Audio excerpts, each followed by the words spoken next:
So hi friends, this is Rajinikanth and welcome to RK Current Affairs. So ఈరోజు 5 minutes and 5 టాపిక్స్లో భాగంగా మనం 5 topics discuss చేయడం అయితే జరుగుతుంది. సో ఈరోజు మన టాపిక్ చూసినట్టయితే మనం mobile phone direct satellite connectivity. So మనం జనరల్గా ఒక సెల్ టవర్ ఉంటుంది, ఆ సెల్ టవర్ నుంచి మన ఫోన్కు కనెక్షన్ అనేది వస్తుంది.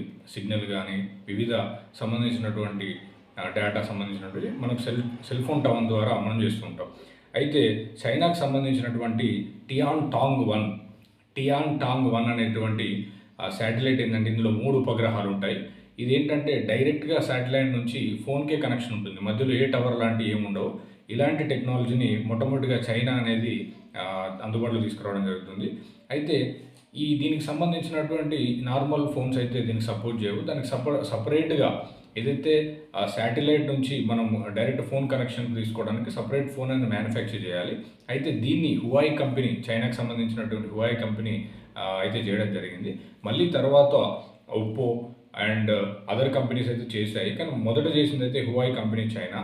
సో ఇది ఏషియా పసిఫిక్ ప్రాంతంలో రక్షణ కానీ లేకపోతే కనెక్టివిటీకి ఇది మంచి హెల్ప్ అవుతుందని చెప్పుకోవచ్చు. అయితే మన నెక్స్ట్ టాపిక్ వచ్చేసి సింగపూర్ మరియు ఇండియా సుప్రీంకోర్టు కాన్ఫరెన్స్. అయితే 2 days ఇండియా మరియు సింగపూర్కి 2 days కాన్ఫరెన్స్ జరిగింది. అయితే ఇందులో మన భారత ప్రధాన న్యాయమూర్తి, సుప్రీంకోర్టు ప్రధాన న్యాయమూర్తి డివై చంద్రచూడ్ గారు ఆర్టిఫిషియల్ ఇంటెలిజెన్స్ సంబంధించినటువంటి సవాళ్ళ గురించి వాళ్ళైతే ప్రశ్నించడం అండ్ సందిగ్ధం వ్యక్తం చేయడం జరిగింది. అయితే ఈ ఆర్టిఫిషియల్ ఇంటెలిజెన్స్ని మనం లా చట్టంలోకి అయితే తీసుకున్నట్టయితే ఒకటి నైతిక విలువలు అనేది మరియు జవాబుదారీతనం ఇలాంటి వాటి లోటుపాట్లు ఉంటాయని చెప్పడం జరిగింది. ఓకే ఫ్రెండ్స్, అయితే ఈరోజు మన థర్డ్ టాపిక్ వచ్చేసి భారత్ మరియు ఉజ్బెకిస్తాన్ సంయుక్త విన్యాసాలు. అయితే ఈ సంయుక్త విన్యాసాలు తమ యొక్క ఆర్మీ లేకపోతే తమ యొక్క సైనిక బలాన్ని చూపించుకోవడానికి, తమ సామర్థ్యాన్ని తెలుపుకోవడానికి ప్రతి దేశాలు అయితే సంయుక్త విన్యాసాలు చేస్తూ ఉంటాయి. అయితే ఇప్పుడు ఇక్కడ మన టాపిక్లో భారత్ మరియు ఉజ్బెకిస్తాన్ ఈ 2 దేశాలు సంయుక్త విన్యాసంలో పాల్గొనడం జరిగింది.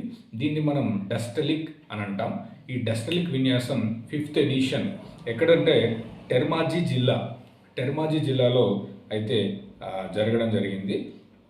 ఇది ఉజ్బెకిస్తాన్లోని టెర్మాజీ జిల్లాలో జరిగింది. అయితే ఇందులో ఇండియా నుంచి 45 మెంబర్స్ సోల్జర్స్ అండ్ ఉజ్బెకిస్తాన్ నుంచి 45 ఈ సైనిక విన్యాసంలో పార్టిసిపేట్ అయితే చేయడం జరుగుతుంది. అయితే ఇది సైన్యానికి సహకారం మరియు సైన్యాన్ని బలోపేతం చేయడానికి సంబంధించినటువంటి అంశం తీసుకొని వీళ్ళు అయితే ఈ సైనిక విన్యాసాలు కండక్ట్ చేయడం జరిగింది. ఇది 5th ఎడిషన్. అయితే 4th ఎడిషన్ వచ్చి మన దేశంలో ఇండియాలో ఉత్తరాఖండ్లోని పితోర్గఢ్ ఫారిన్ ట్రైనింగ్ సెంటర్లో 4th అయితే చేయడం జరిగింది. అయితే ఈరోజు మన 4th టాపిక్ వచ్చేసి ఇజ్రాయిల్ కుబేరుడి నౌకను హైజాక్ చేసిన ఇరాన్. రీసెంట్గా మనం చూస్తున్నాం, చాలా రోజుల నుంచి ఇజ్రాయిల్ మరియు ఇరాన్కి గొడవ అయితే జరుగుతూ ఉంది. అయితే ఇందులో ఒక వ్యాపారవేత్త ఇయాల్ బఫర్ అనే అతనికి సంబంధించినటువంటి నౌకనైతే MSC ఎరీస్ అనే నౌకను హైజాక్ చేయడం జరిగింది. ఎప్పుడైతే ఇది హర్మజ్ జలసంధి గుండా వచ్చిందో అక్కడ హైజాక్ చేసేసి దాన్ని అయితే స్వాధీనం చేసుకోవడం జరిగింది. ఇది హైజాక్ చేసింది రెవల్యూషనరీ గార్డ్ దళ, అంటే స్పెషల్ కమాండర్స్ దీని ఆధీనంలో అయితే తీసుకోవడం జరిగింది. అయితే ఈరోజు మన 4th టాపిక్ వచ్చేసి జర్మన్ ఫోరం లుడ్విగ్ ఎర్హర్డ్ సమిట్. ఇది ఒక మీడియా ఫ్రీడమ్ అవార్డు అండి. ఇది మీడియా ఫ్రీడమ్ అవార్డు. అయితే ఇది రష్యన్ అసమ్మతివాది డిసిడెంట్ అలెక్సీ నవల్నీ మరియు వారి యొక్క భార్య యూలియా నవెల్నియా వీరిద్దరికైతే ఇవ్వడం జరిగింది. ఈ అవార్డును 2008లో స్టార్ట్ చేయడం జరిగింది.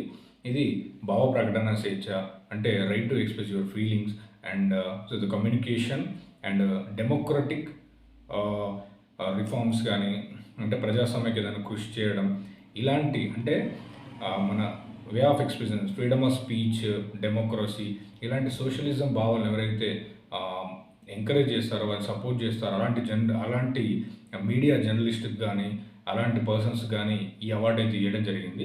ఇది 2008లో స్థాపించారు. ఈ అవార్డు పేరు వచ్చి లుడ్విగ్ ఎర్హర్డ్ సమిట్ ఫ్రీడమ్ అవార్డ్. ఇది ఒక మీడియా అవార్డ్. అయితే ఇది రష్యన్ డిసిడెంట్ అలెక్సీ నయల్నీ మరియు వాళ్ళ భార్య యులియా నయల్నియా వారికైతే ఇవ్వడం జరిగింది. ఓకే ఫ్రెండ్స్, ఇలాంటి లేటెస్ట్ కరెంట్ అఫైర్స్ కోసం మన ఛానల్ని లైక్ చేయండి, షేర్ చేయండి అండ్ సబ్స్క్రైబ్ చేయండి. Thank you.